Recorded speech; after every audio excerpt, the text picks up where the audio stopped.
So much has been said about the life and career of Michael Jackson that it's become almost impossible to disentangle the man from the myth.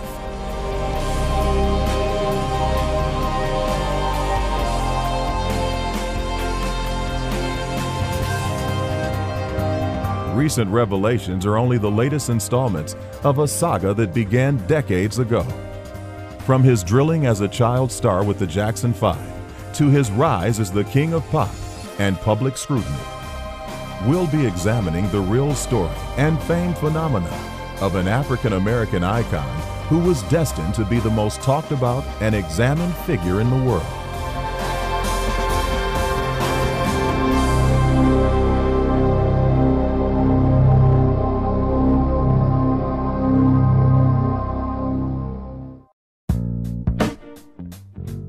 Born in Gary, Indiana in 1958, Michael Joseph Jackson was the seventh of 9 brothers and sisters. His father, Joseph Jackson, who had a reputation as a strict disciplinarian, organized a family band made up of his children Jackie, Jermaine, Tito, and Marlon.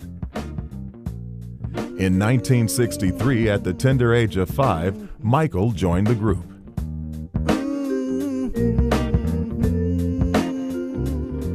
Joseph scheduled a strict regime for Michael and his brothers. Relentless hours of practice left very little time for normal childhood activities.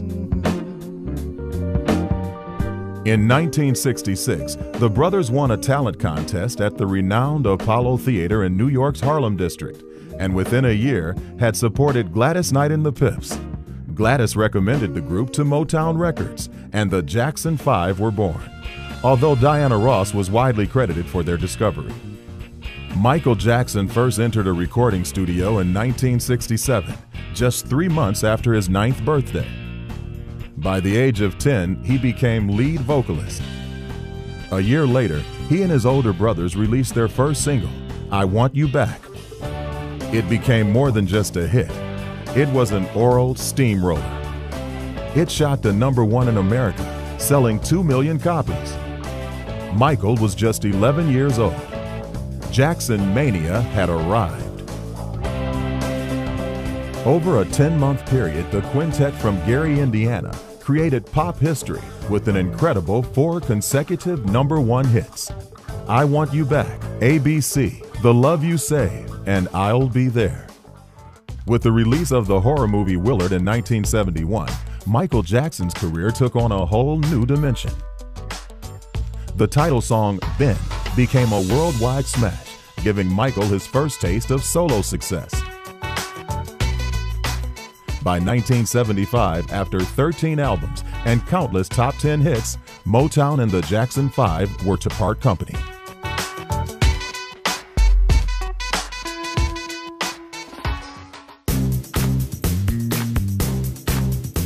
With a fresh start at Epic Records and renamed simply The Jacksons, the journey was far from over.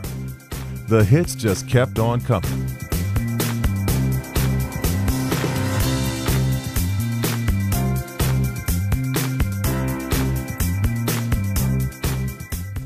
In 1977, Michael Jackson starred in a feature film, The Wiz, a remake of The Wizard of Oz featuring an all-African-American cast.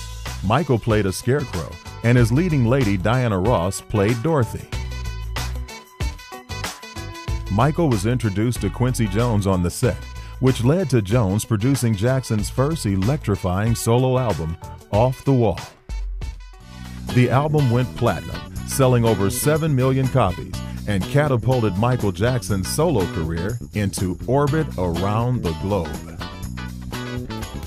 Quincy Jones worked with Michael to produce his second solo album, the 1982 masterpiece, Thriller. It became a hit of colossal proportions, reaching #1 in the United States and the United Kingdom simultaneously. It remained in the top 10 on the Billboard chart for an entire year. With an astonishing 65 million copies sold worldwide, the album cemented Michael Jackson's career as an American icon and universal superstar. An incredible 7 of the 9 songs on the album went on to be top 10 singles. Today, Thriller retains its title as the biggest selling album of all time. He's been in the business 24 years now. I guess it was 14 when we first got together. He's the man of the 80s. Definitely. Maybe the 90s too. During the 1980s, Michael Jackson's fame had surpassed many of the world's leading political and religious figures. By the age of only 25, the New York Times summed him up as a musical phenomenon, stating that in the world of pop music, there is Michael Jackson, and then there is everybody else. 4 songs on the album Thriller were penned by Michael. Wanna Be Startin' Something, The Girl Is Mine with Paul McCartney, Beat It, and Billie Jean. Unlike many artists, Michael did not write down his songs. Instead, he dictated the words into a tape machine, and when recording, would sing it from memory rather than read the words. Michael Jackson was to revolutionize music videos. The unique video for Thriller was unprecedented for its time, with a duration of over 14 minutes, a huge cast, and a massive budget. Director John Landis of Blues Brothers and American Werewolf in London fame teamed up with visual effects artist Rick Baker, who created prosthetics that rivaled those of the cinema. This, combined with choreography as dazzling as Broadway, resulted in a music video which became so popular that a documentary, The Making of Michael Jackson's Thriller, became the world's largest-selling home video. Songs from Thriller, along with Michael Jackson's narrative, the E.T. storybook, earned him a phenomenal 8 Grammy Awards in a single night, another pop music industry record. It was during the televised 25th anniversary of Motown in 1982 that Michael Jackson, wearing his signature white sequined glove, unveiled the now famous moonwalk for the first time. It sent the crowd wild and received phenomenal worldwide media coverage. The popular music channel MTV, who in the past had been reluctant to give airtime to African-American artists, were now broadcasting Michael's videos on heavy rotation. By 1983, Michael Jackson was the most celebrated and influential pop star on the planet. He is one of the few artists to have been inducted into the Rock and Roll Hall of Fame twice. His awards include 8 Guinness World Records, including 1 for Thriller as the world's best-selling album, 13 Grammy Awards, 13 #1 singles in his solo career, and the sale of over 750 million albums worldwide.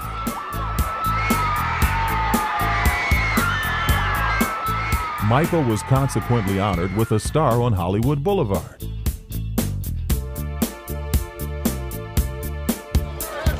Michael received further accolade when he was presented with a Greatest Artist of the Decade award by President Bush at the White House. Michael was looking for 3 males and a female, and so 4 of us went in together, and the 4 of us had worked together in studio situations before. We had auditioned for him, and we were videotaped, and he liked us. He's completely tuned into what he's doing, as well as being tuned into what you're doing behind him. And that's nice for a singer because he can appreciate what we do because it's what he does. And he has an ear for that, and if you do something that he likes, then he comments on it. And you don't always get that with really big people. You know, he could be just tuned into what he's doing and then split, but he's not. You know, he knows exactly what's going on, and he appreciates what's making his show exactly what he saw in the very beginning. He doesn't want us to feel intimidated by him, you know, as musicians or dancers or singers.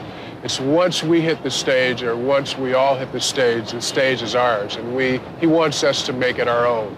There are times when we all get to go ahead and feel it, whatever we're feeling inside, we get to portray it, whatever it is, individually. The one thing that's so neat about him, he's got such an originality, and he does things that nobody does. I mean, it's his own style.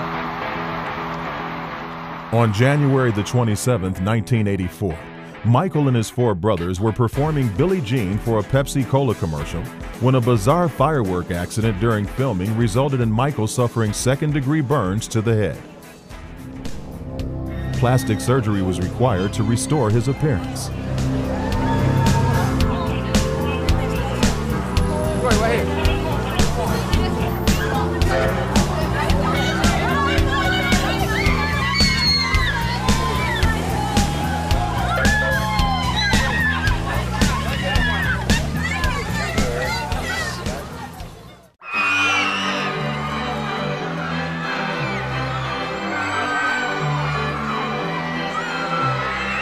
By 1988, Michael was taking a hiatus between albums and living at his legendary vast estate, a 2,600-acre ranch in Santa Barbara, California.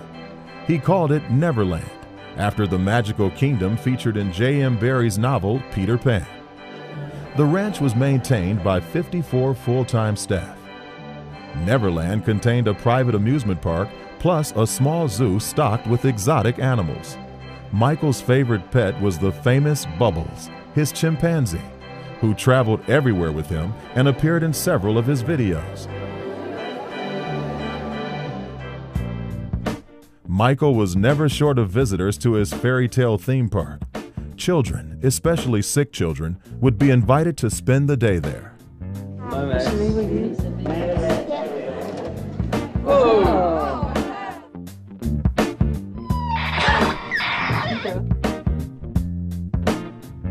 How do you spell your name?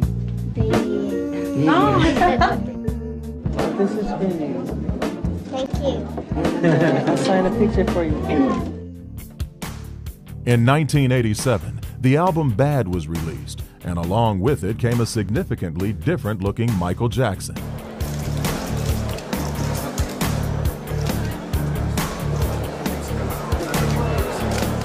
The 1988 Bad Tour was attended by Prince Charles and Princess Diana.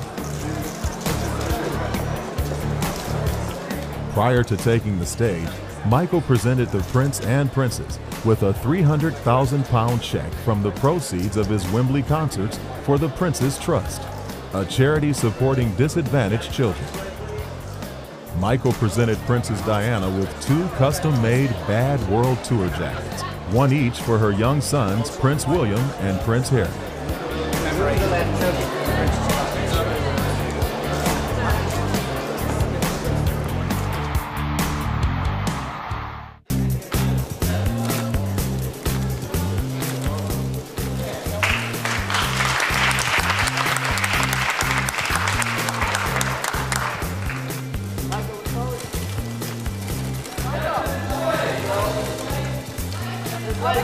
Michael, this way. Michael, this way. To your left, Michael. Michael, this way, please.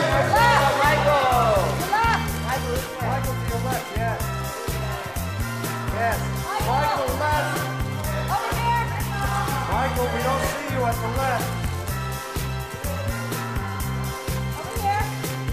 Over here, please, Mr. Jackson and Mr. Marceau. Over here, please.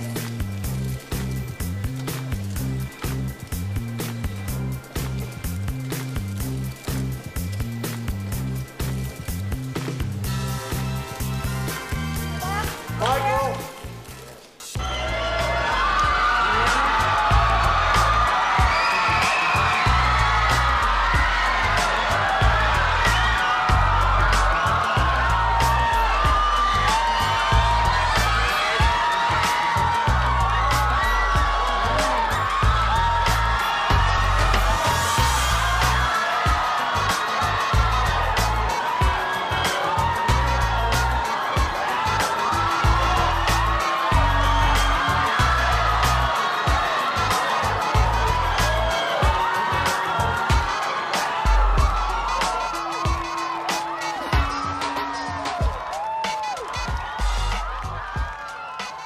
I have suffered and dealt with the same kind of medical problem now afflicting my friend Michael Jackson. Because of that, and because of our friendship, when Michael's doctor called to ask if I could help, I was glad to intervene. I traveled to Mexico City, where I saw for myself that Michael was in desperate need of specialized medical attention. Because of my own experience with addiction to prescription medicines, I was able to make a number of calls in search of the best and most appropriate treatment for Michael, and he is now undergoing such treatment in Europe. I will only repeat that I am a friend of Michael Jackson's, and I love him like a son, and I support him with all my heart. During the 1980s, at the peak of his career, Michael Jackson was the most famous man on the planet. the sex symbol known for wearing fetish outfits and grabbing his crotch on stage. By the end of the 1980s, Michael was crowned Artist of the Decade.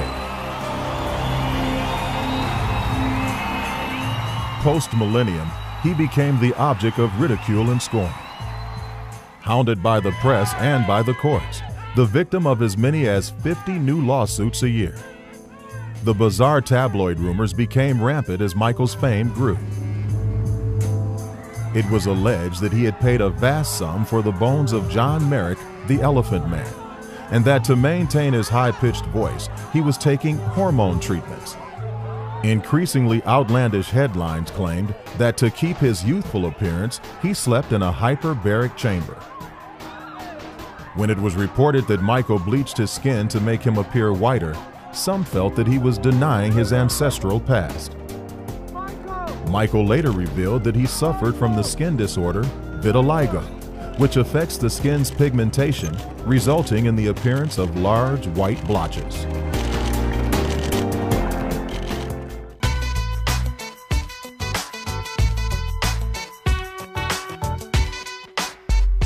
With the release of the album Dangerous in 1991, and even with its estimated global sales of 30 million copies, rumors became rife that Sony was dissatisfied with record sales, and Michael was not living up to the record company's high expectations. Dangerous featured the song Heal the World, which in 1995 would become the title of Michael's charity. By 1995, Michael had finished his latest album, History, which controversially contained new material mixed with Ode and also featured a duet with his sister Janet. History is supposed to be a greatest hits, but that doesn't necessarily mean that it will be. So I don't know if it'll be on the album or not. That's why I don't talk about it that much. But I like the song. Okay. It was fun. Singles from History received great acclaim. The album was never really welcomed with the enthusiasm of Michael's previous records, and Michael was criticized for being unable to come up with anything new.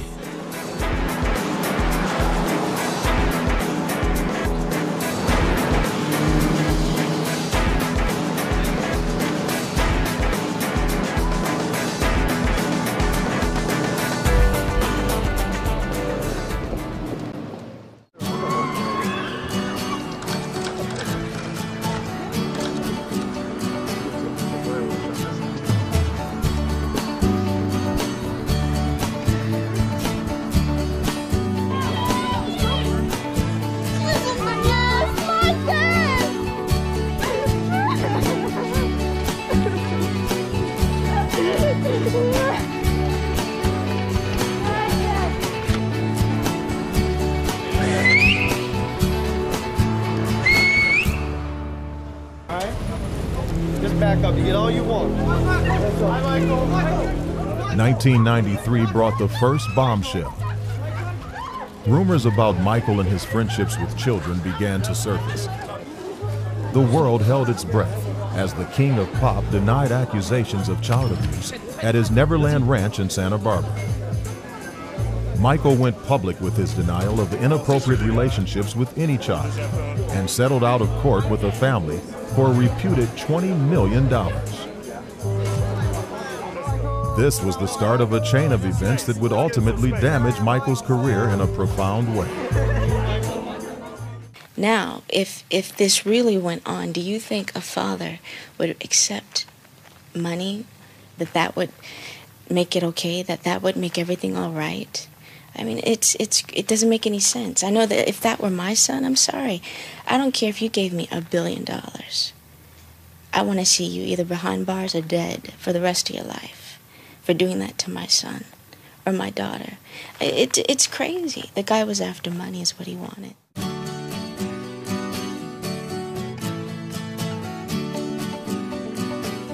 It was during this time that a highly scrutinized marriage took place to Lisa Marie Presley, whose father was one of the few men who could rival Michael's worldwide fame. Despite media speculation about the credibility of the relationship, Lisa Marie and Michael publicly denounced rumors and declared their love was genuine. The marriage was short-lived and ended on amicable terms in 1996. Within a year of the separation, Michael's association with his dermatologist assistant, Deborah Rowe, led to an announcement that she was pregnant with his first child. Soon after this, the couple was married in Australia. Deborah gave birth to a son, Prince Michael Jackson Jr., followed by a daughter, Paris Michael Catherine. Despite having 2 children together, the relationship was not to last.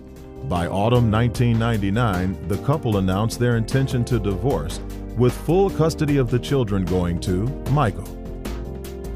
In 2002, Michael announced the birth of another son, Prince Michael II. To this day, the mother's name remains a mystery.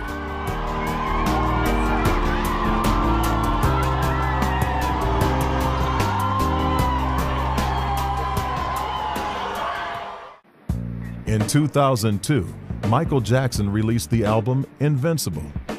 It was a financial disaster, selling only 2 million copies in the US. And after an association that spanned over 20 years, Sony failed to renew its contract with Michael. The king of pop was losing popularity.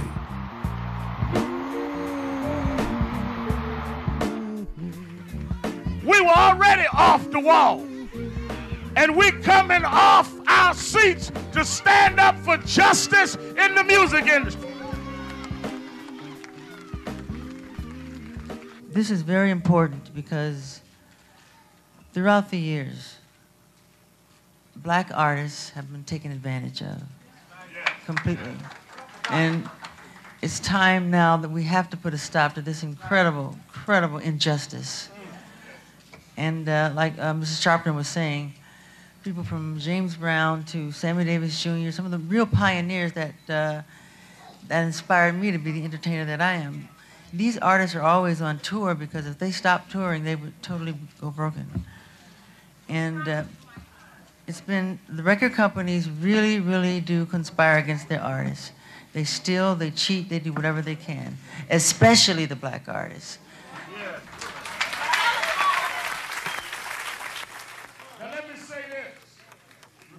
Sony, Tommy Mottola. Tommy Mottola is the president of the record division.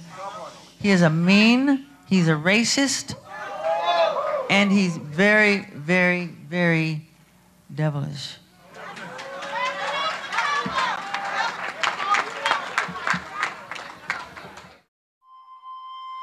There has been much speculation regarding Michael's treatment of his children. An incident in 2002, which was circulated around the world, showed Michael holding his baby over a Berlin hotel balcony for his chanting fans to see. It created an uproar. Those close to Michael have always insisted that he was a responsible parent and highly protective of his children.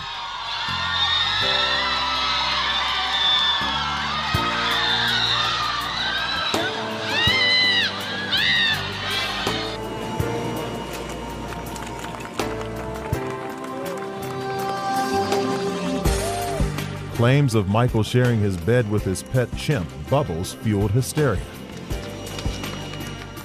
More outrageous tales began to surface when Michael's sister LaToya launched her own musical career, and claims circulated of Michael and LaToya being one and the same person. Michael's dramatic change in appearance prompted speculation that he was attempting to look like his friend, Diana Ross.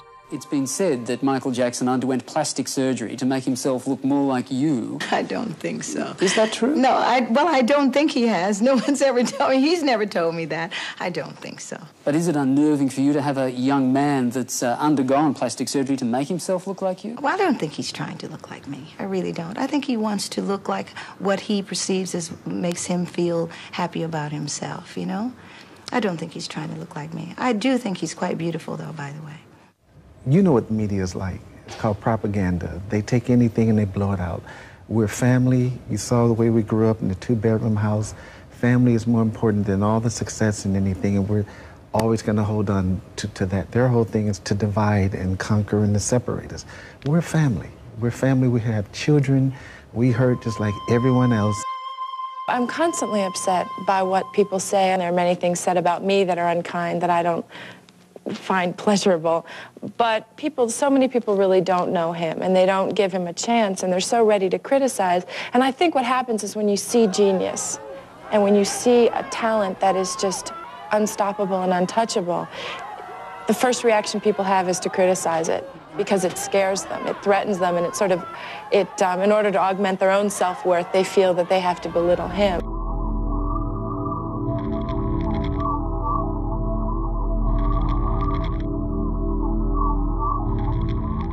Throughout all of this, Michael continued to be adored by his legions of fans.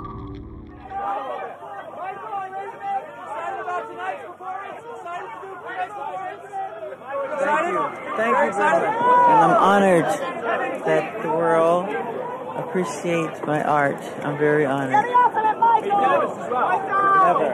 you excited to be back with your brothers? Yeah, excited. All of us. How great is Michael as a man? You know him well as a person. How great is he as a man? Well, he's one of my closest friends. And we know more about each other probably than any two people. And I love him and he loves me.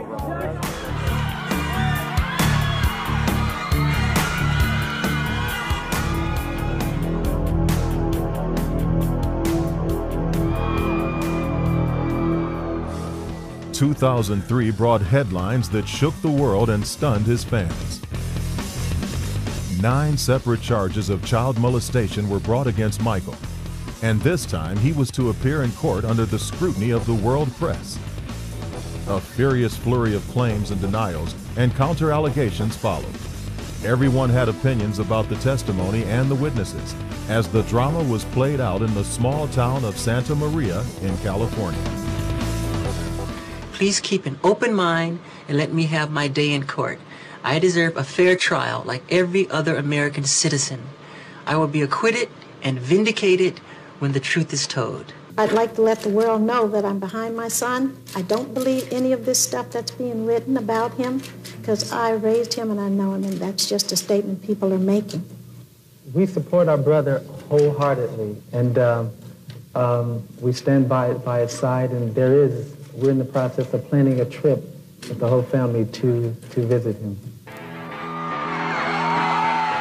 The case was dubbed the trial of the century and gained global notoriety, not only because of Jackson's fame, but also because of the antics outside of the courtroom.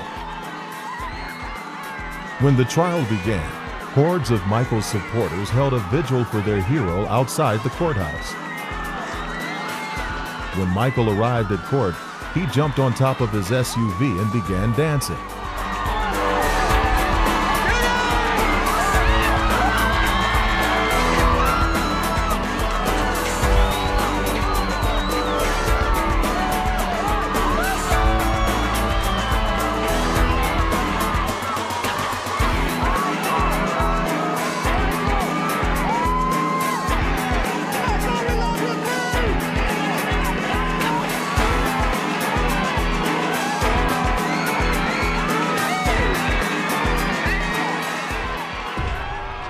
After 2 months, 85 witnesses, and 500 pieces of evidence, the prosecution rested its case against Michael Jackson. On June the 13th, 2005, Michael was found not guilty and completely cleared of all charges. His fans wildly celebrated his acquittal. I would like to thank the fans around the world. I would like to thank the fans around the world for your love and your support from every corner of the earth. My family, who's been very supportive, my brother Randy, who's been incredible. I want to thank the community of Santa Maria. I want you to know that I love the community of Santa Maria very much. It's my community. I love the people. I will always love the people. My children were born in this community. My home is in this community. I will always love this community from the bottom of my heart. That's why I moved here. Thank you very much. Long after the headlines died, thousands of celebrity watchers and pop music fans continued their obsession with this charismatic star. After restless but reclusive wanderings in Bahrain, Ireland, England, and France, where would Michael go next? It is my pleasure. It is my honor to be here in South Africa. I love you people very much. I've had the time of my life here. I've had so much fun. I hate to leave. And I'm definitely looking for a home here to buy, because I would love to spend the rest of my life here. And we are definitely coming in January. And this is a wonderful, lovely man, and I love Nelson Mandela very much. And thank you for all your hospitality and all your love. Thank you very much. Ladies and gentlemen, welcome Michael Jackson and Uri Geller to the pitch of Exeter City Football Club.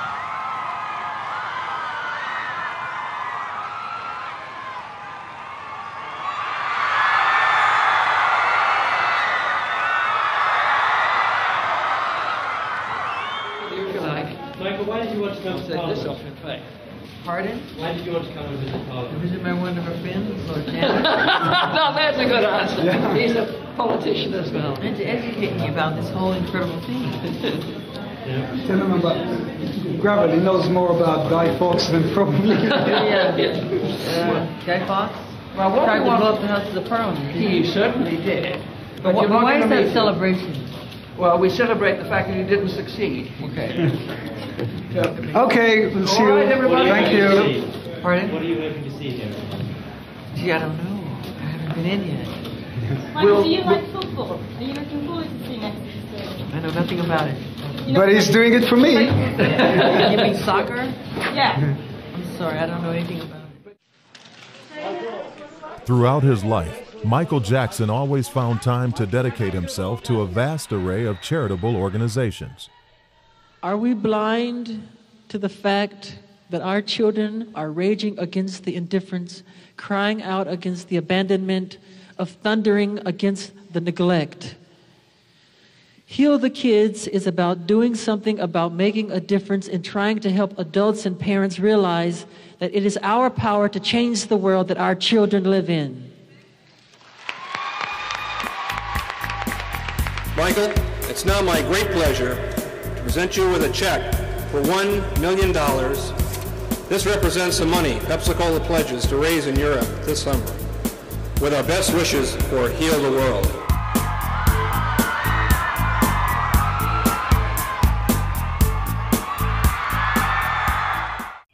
Michael! Michael! Michael! Michael! Michael! Michael!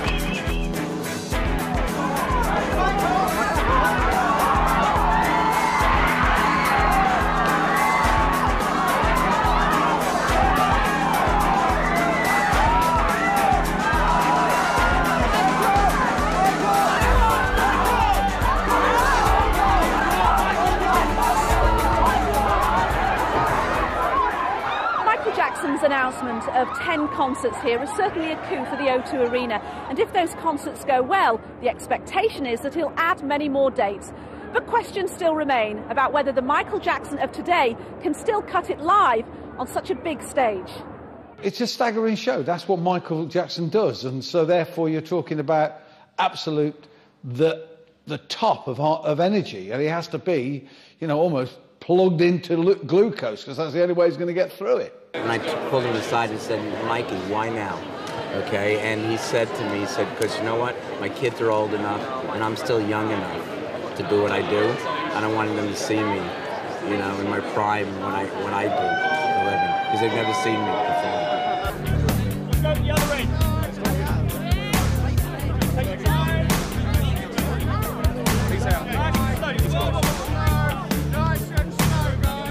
About to announce all these dates, we think. Do you think he's going to be able to cope with this? Do you think he's past it, or he'll still be able to give a good performance? Tina Turner can do it at 70, Michael Jackson can do it at 50.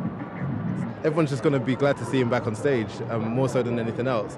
I mean, is he going to be as great as he was back then? Who knows, but he's still Michael Jackson at the end of the day.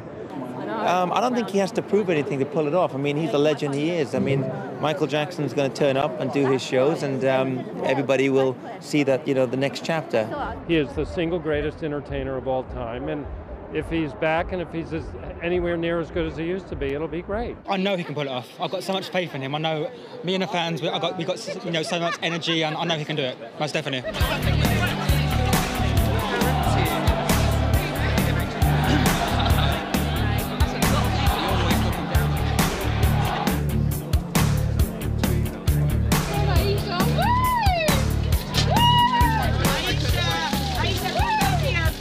It was definitely worth it.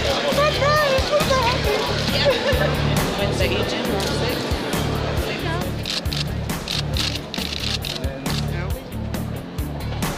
When you're looking forward to something, you don't really suffer. Like we had rain, our tent got flooded, but just because we knew that we were going to see Michael, none of that stuff matters because we're here for Michael, we'll do anything. As soon as I could get here, I got here, and even though I came here, there was still about 16 people in front of me. I've been here since Tuesday. We came from the west of Ireland yesterday, or on Wednesday morning, and we've been queuing since. It was so hard to get the tickets, so I just thought I just took the risk and just come down here and spend the night, and I just don't care. Absolutely love him.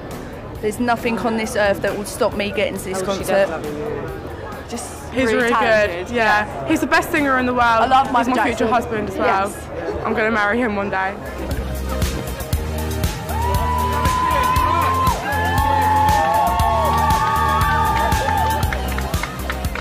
You're about to see him in a couple of hours. Are you going to be able to cope? I can't. I'll be on the floor. Michael! Michael!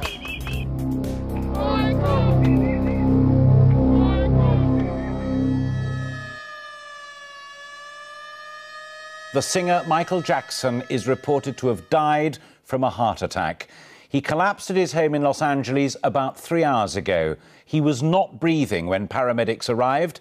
They performed heart massage, and then they took him to the UCLA Medical Center in the city, where he's said to have gone into a deep coma. His family are at the hospital. The Los Angeles Times say he was pronounced dead a short time ago, quoting law enforcement sources. The man was in pain, and there was no question about it. He needed to have certain medications, but the problem becomes the overuse of medications, and that's something which people, I think all people, find very difficult to control. He simply wasn't able to control it. It was later learned that he died from cardiac arrest. Just the night before he died, Jackson was here at the Staples Center in LA, rehearsing for his upcoming London shows. And by all accounts, it was a pretty energetic performance, running through 10 or 11 songs and dances. After which, Jackson's manager says the singer came up and put his arm around him and told him, "I am so happy. This is really our time." At these rather less glamorous studios, Jackson had a tough schedule for the last few months. People here who watched him rehearse said he was thin and frail, but he seemed fit. He was, up to par. He was at his best, and he was ready to come back and just wow us all away. This has been the Jackson family home ever since they moved to Los Angeles from small-town Indiana back in the spring of 1971. It's here that plans were made and successes were celebrated. Now, of course, it's a place of mourning for his immediate family, all of whom survive him.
unless you are a fan of Michael Jackson in the way that so many millions of people are, and the way that I am, you can't begin to understand the loss that we're feeling.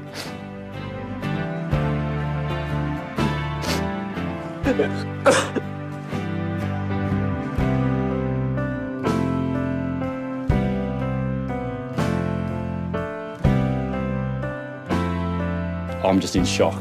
There is no more King of Pop, and it will only just sort of live through his music. Yeah.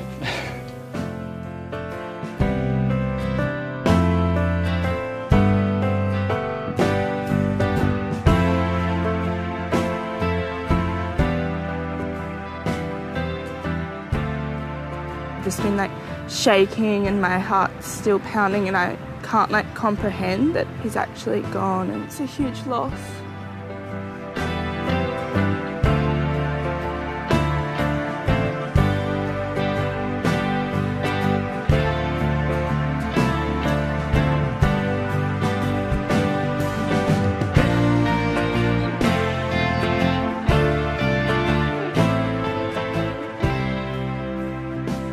I grew up with him, you know, that's why he's such a huge part of my life, is because, you know, he's always been there.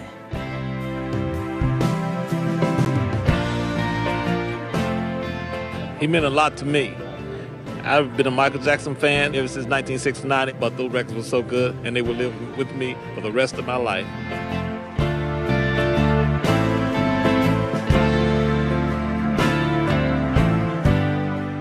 Let's remember the Silver Glove. Let's remember those video clips. Let's remember that this guy, although troubled in his private life, really did inspire two generations of young performers.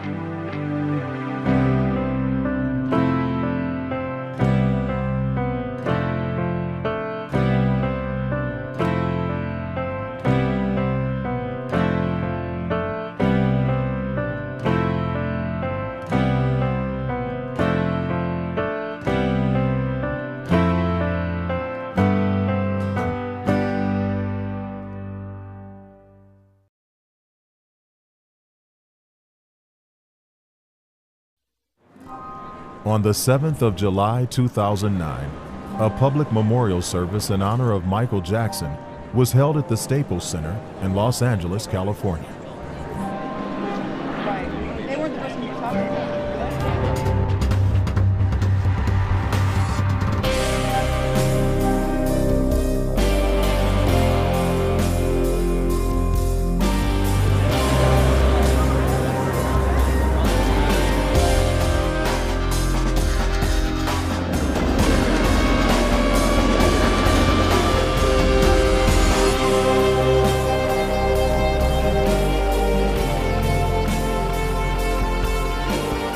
Definitely feel like it honored his life and what he stood for, what he meant to everyone.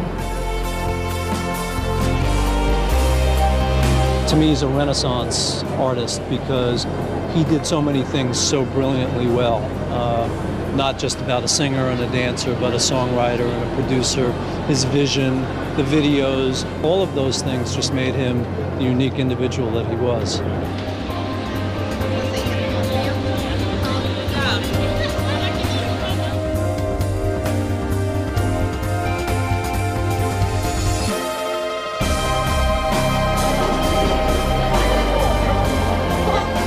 I'm still in shock.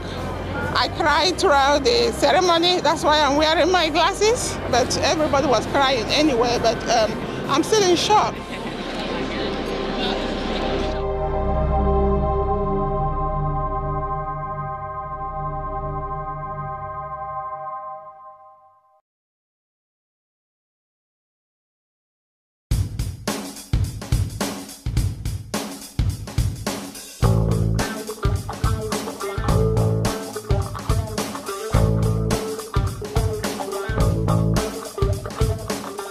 Even in death, Michael Jackson, perhaps more than any other icon in the history of popular music, remains a subject of heated debate. But one fact will forever remain undisputed: his extraordinary talent for creating truly original music, loved by millions.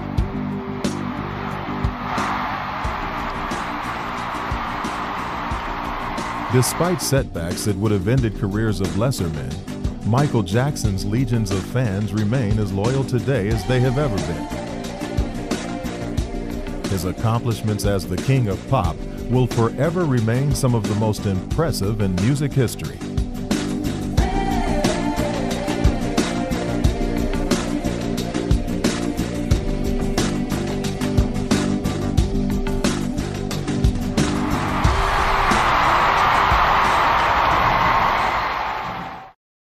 I love you people very much.